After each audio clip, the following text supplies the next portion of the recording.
Bonjour, bonsoir, c'est votre humble serviteur Mage Nubien. Dans cette vidéo, je vais vous raconter une petite histoire. C'est une histoire qui s'est passée aux États-Unis. Elle a commencé aux États-Unis et s'est terminée au Mexique. C'est une histoire qui a fait la une des journaux ici. C'est l'histoire d'une jeune fille, elle s'appelait Shanquella Robinson.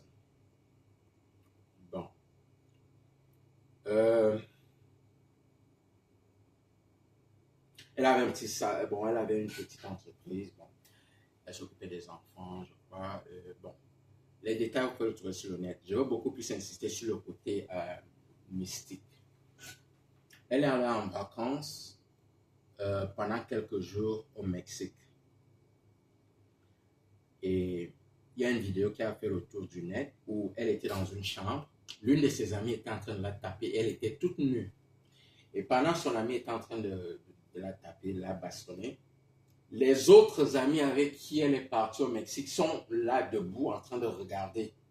Personne n'a intervenu pour l'aider. Personne n'a intervenu pour protester. Ils sont juste restés là. Et quelques heures plus tard, on l'a retrouvée dans sa chambre d'hôtel étranglée. Elle s'est donnée la mort. C'est d'abord la version qu'on a donnée.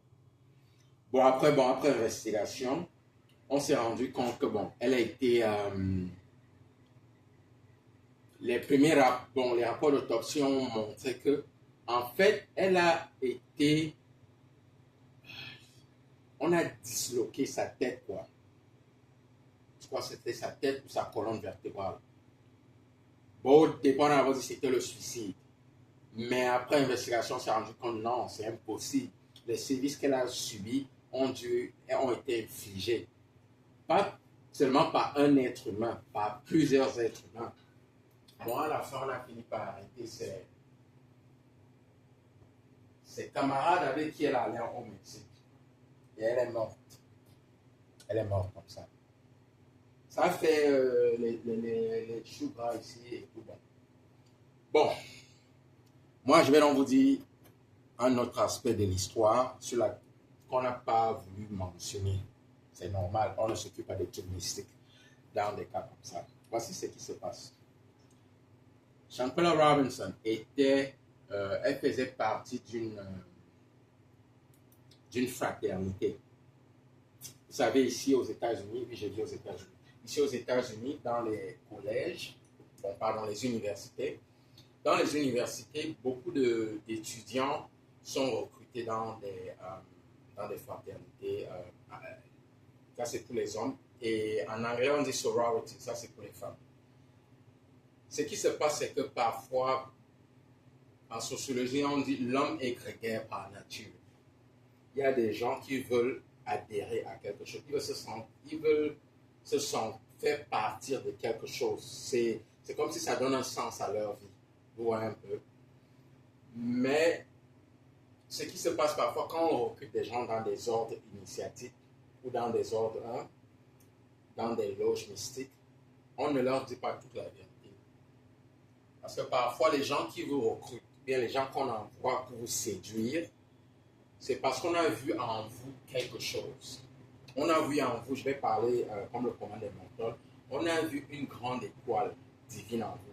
Vous avez beaucoup de lumière. Vous avez beaucoup d'énergie divine. Donc, vous êtes le genre de personne, si on arrive à vous sacrifier, les membres de la loge vont en bénéficier à un niveau, vous ne pouvez même pas imaginer. Ils vont en bénéficier spirituellement, matériellement et financièrement. Mais de prime abord, tel que vous êtes encore sur vos gardes, parce que ce sont des étrangers qui vous approchent, vous n'allez pas vous mettre à faire certaines choses. Donc, qu'est-ce qu'on fait?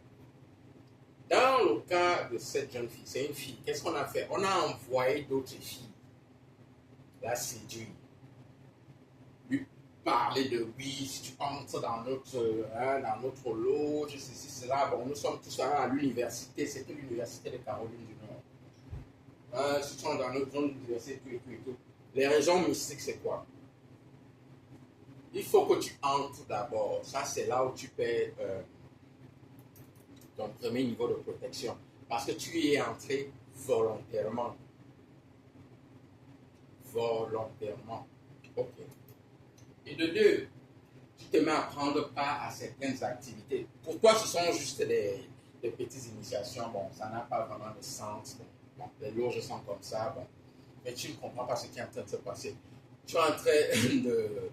Justement, c'est moi, j'appelle ça le deuxième niveau de sacrifier sa protection spirituelle. Parce que certaines pratiques que ces loges font, ça a l'air anodin et même un peu amusant, quoi. Mais ça a des significations spirituelles très, très, très profondes.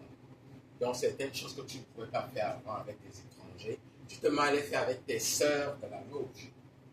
Tu ne vois rien de mal en ça. Tu es avec tes sœurs. Elles te couvrent d'affection, entre guillemets. Donc, c'est ce que tu crois, d'affection, d'amour et tout. Tu vois un peu. Mais, ces loges, de temps en temps, sacrifient certains de leurs membres. Et ce sont surtout les membres qui, on te vise depuis, mais pour t'atteindre, il fallait que tu sois dans la loge. Parce que si tu es hors de la loge, on ne peut pas t'attaquer. C'est ton énergie vibratoire, ton taux vibratoire, pardon, ne le permet pas. Mais quand tu es dans la loge, parce que là maintenant, tu es dans leur cercle.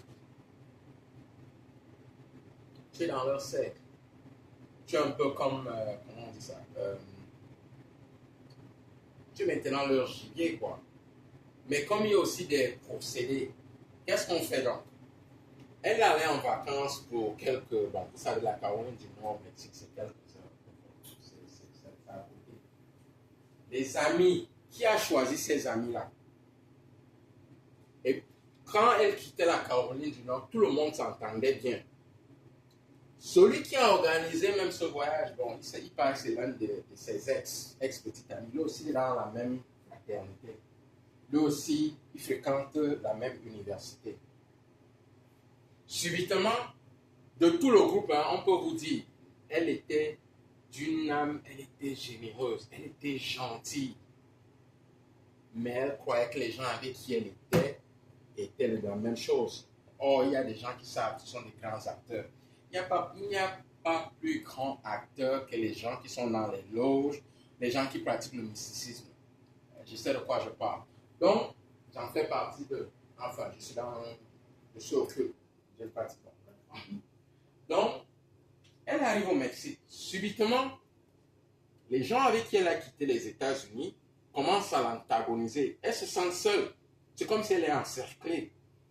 Même son ex-petite ami fait partie des gens qui l'ont torturée.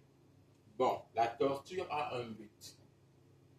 Quand on fait un sacrifice, parce qu'elle a été sacrifiée, elle a été sacrifiée avant même qu'elle ne quitte les États-Unis. Mais il fallait bien qu'on la sacrifie quelque part. Quand on vous sacrifie, on peut vous achever de 1001 manières. Mais il y a le fait qu'elle soit passée par une espèce de souffrance physique. Ça aide les causes du sacrifice. Plus la victime souffre, plus le sacrifice est élevé et juteux, si je peux parler comme ça, entre guillemets. Donc, quand elle se retrouvait encerclée, quoi, elle ne pouvait rien. Tous ces mécanismes de défense, d'autodéfense psychique, elle avait perdu ça, elle a sacrifié tout ça à la loge sans savoir. Elle croyait qu'elle était avec des amis, mais elle était avec des criminels. Ça, c'est un cas ça court dans tous les 4 coins du monde. Quand le diable est ennuyé, il viole ses propres enfants. De temps en temps, dans les loges, on sacrifie un membre. C'est comme ça. Ça renforce les liens, ça apporte certaines énergies, certaines chances, donc c'est comme ça. Et je crois pas le propriétaire, je m'excuse, le type qui était un peu comme le maître, le vénérable maître, le maître suprême de la loge. Bon, c'est une autre histoire, lui, on a des petits problèmes. Mais bon, elle a été sacrifiée. Les gens qui sont allés en prison nous ont dit qu'on a arrêté ses amis et on participe. Les gens, ils ont des relations. Et même quand les gens font partie de certaines loges, on vous dit qu'ils sont en prison. Parfois, ils sont dans une mansion, dans une villa quelque part en train de... Non?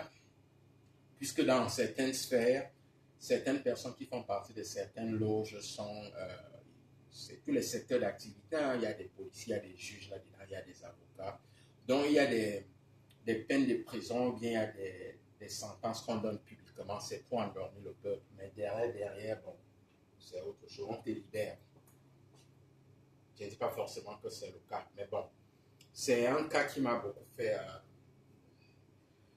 Bon, il y a une manière de délivrer les âmes qui ont été sacrifiées. Parce que, bon, quand on sacrifie une personne, la plupart du temps, l'âme qui va de l'autre côté, la plupart du temps dans le bas astral, va travailler.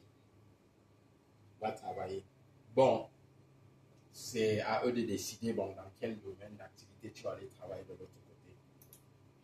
Et c'est l'occasion pour moi ici de dire une certaine chose. Parce que j'entends beaucoup ça, surtout en Afrique. On dit souvent, dans beaucoup de traditions, qu'après 3 jours, on ne peut pas libérer une âme. C'est faux. Je sais que chacun parle en fonction de son degré de connaissance, mais il y a connaissance et connaissance. Tout est une question de degré et de niveau.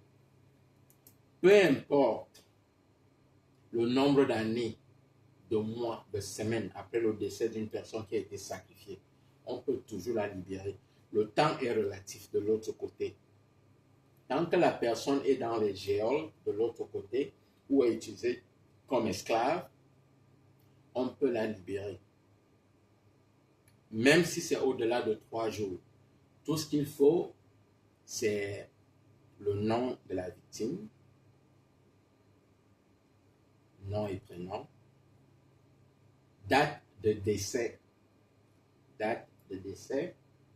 c'est-à-dire le mois, le jour, l'année, et ceux qui savent feront le reste. Ce qu'on fait, c'est quoi? Parce que c'est aussi un service que je donne. On libère la victime de l'autre côté, on l'enlève du bas astral, et comme ça, elle va... C'est pour accélérer son processus de transition. Pour ceux qui ne peuvent pas faire ça, je conseille de faire dire les messes pour la victime. Si vous pouvez le faire chaque 3 mois, ça aide beaucoup. L'autre chose aussi, faire les offrandes à la victime. Ça aide aussi beaucoup. Croyez-moi, être de l'autre côté dans le bas astral, que vous soyez mort de manière naturelle ou bien que vous ayez été sacrifié, je ne souhaite ça à personne. C'est 1000 fois, c'est des milliers de fois pire que ce qu'ils ont vécu ici physiquement. Donc, c'est aussi une parenthèse, vous n'oubliez jamais les défunts. Ne les oubliez jamais. Honorez-les, faites des offrandes. Ça aide beaucoup. Ça, c'était dans le cas de Shankwela Robinson. Deuxième histoire, après, je reviens après. Dans la vidéo suivante.